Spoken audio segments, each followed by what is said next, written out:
These are the stories making the headlines in the Hot 7 Nightly News. The disciplinary hearing for a bus driver accused of threatening commuters commences. The Deputy Director of Border Lake Correctional Facility speaks after 2 young men were caught trying to smuggle drugs and other contraband into the facility. The National Security Minister dismisses claims that he is at odds with the police commissioner and puts gangs on notice. We have the details of these stories and much more coming up.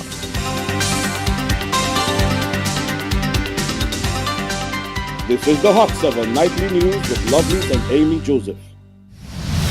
It is Thursday, the 10th of January 2019. I am Lovely St. Amy Joseph, welcoming you to the Hot 7 Nightly News on Hot 7 TV and subsidiary Kiss FM 105.5 and 105.9. Officials are expressing a sense of amicability after a disciplinary hearing was held following a recent episode involving 2 minibus drivers and members of the public, which resulted in alleged threats being made on the lives of passengers on board a minibus. Solange Alfred has all the details. A disciplinary hearing was held on Thursday, January 10th at the Ministry of Infrastructure after the now viral video accusing a bus driver of threatening commuters. The Vice President of the Gros Islet Minibus Association, Danny Edward, says due process is needed before any additional information was revealed. The viral video, shared by Nadia Williams, alleges that the bus driver threatened to drive all the commuters on board his bus into the Castries Harbour after a dispute where he refused a student entry on the bus.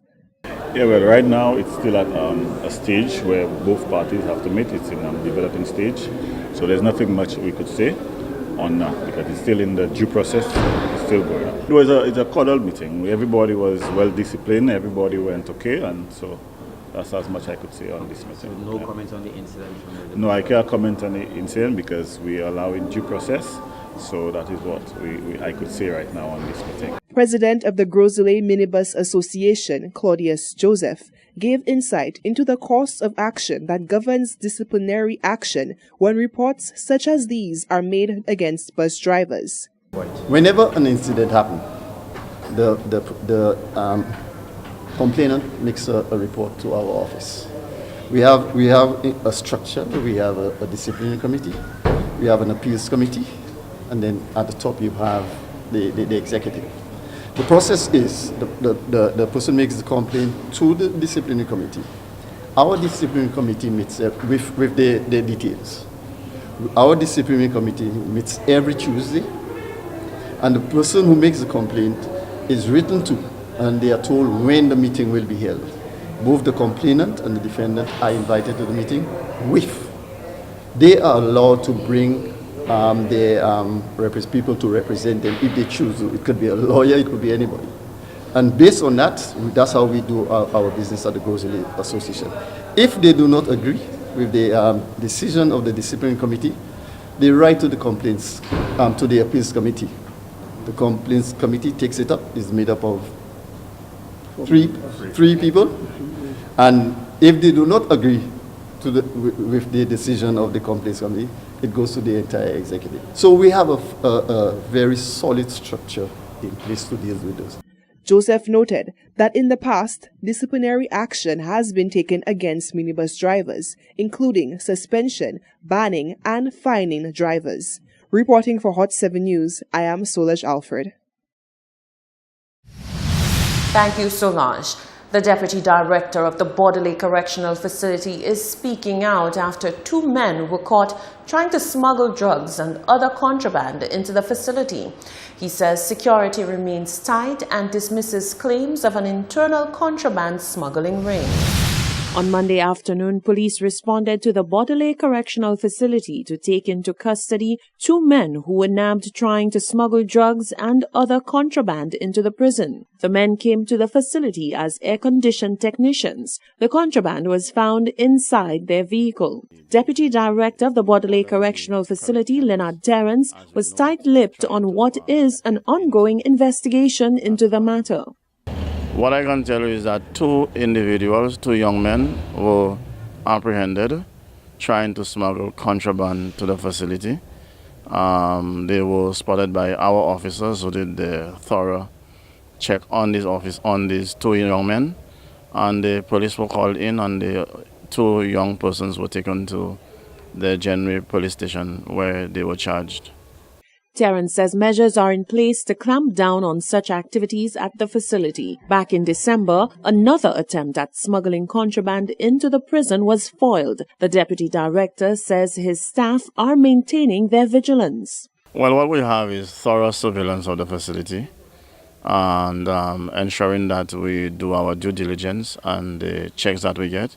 At the same time, trying to act on information that we receive. That's how we are able to curb some of the incidents that occur at the facility.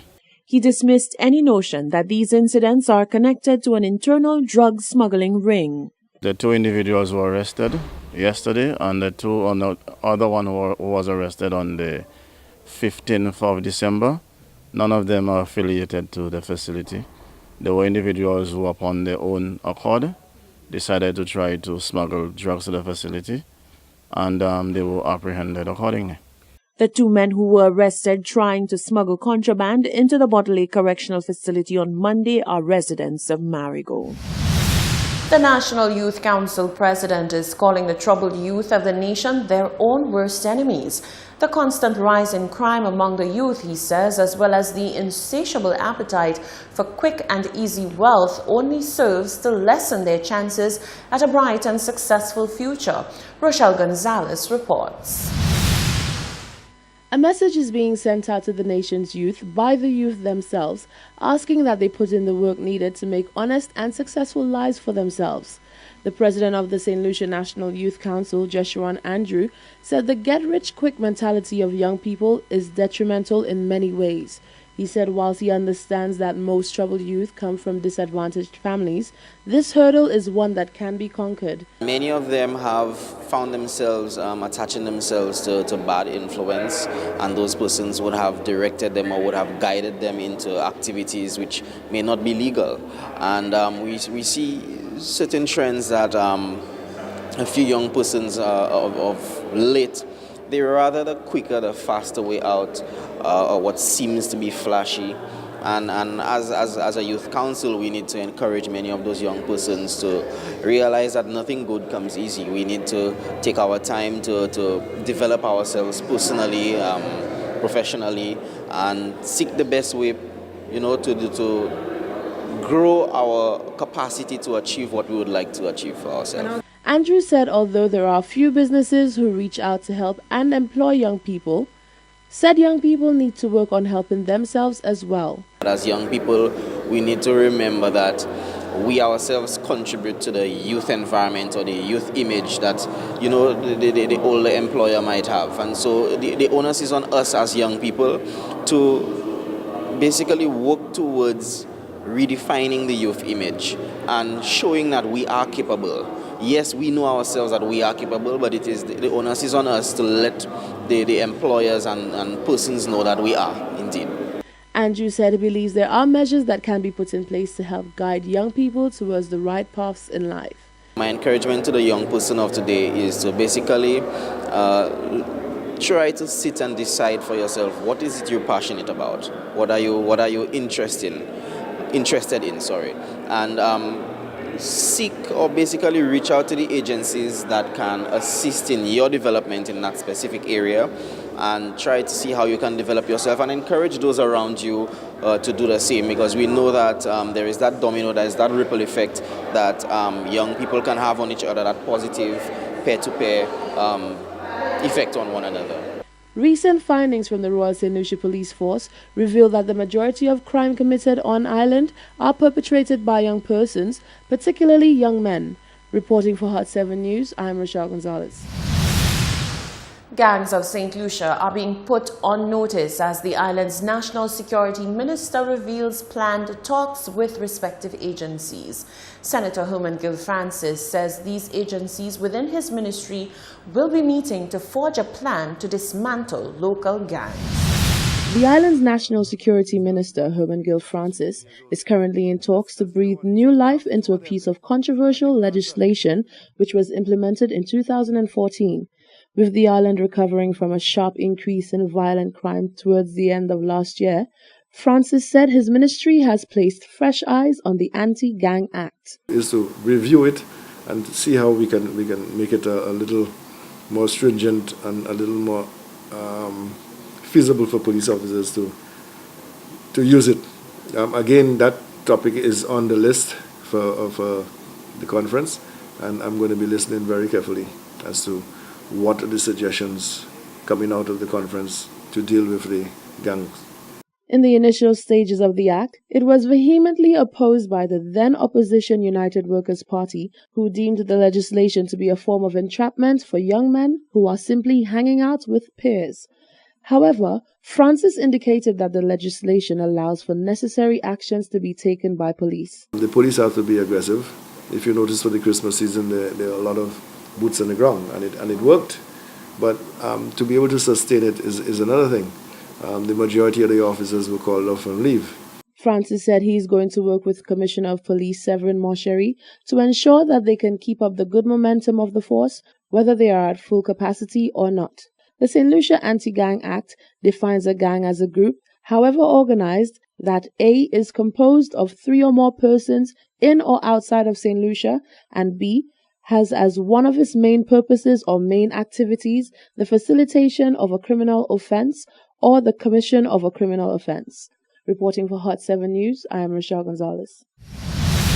This is the Hot 7 TV Nightly News. Still to come, the National Security Minister dismisses claims by one media house that he is butting heads with the top cop.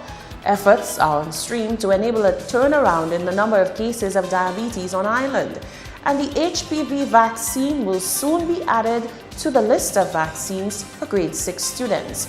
We have those stories and more coming up.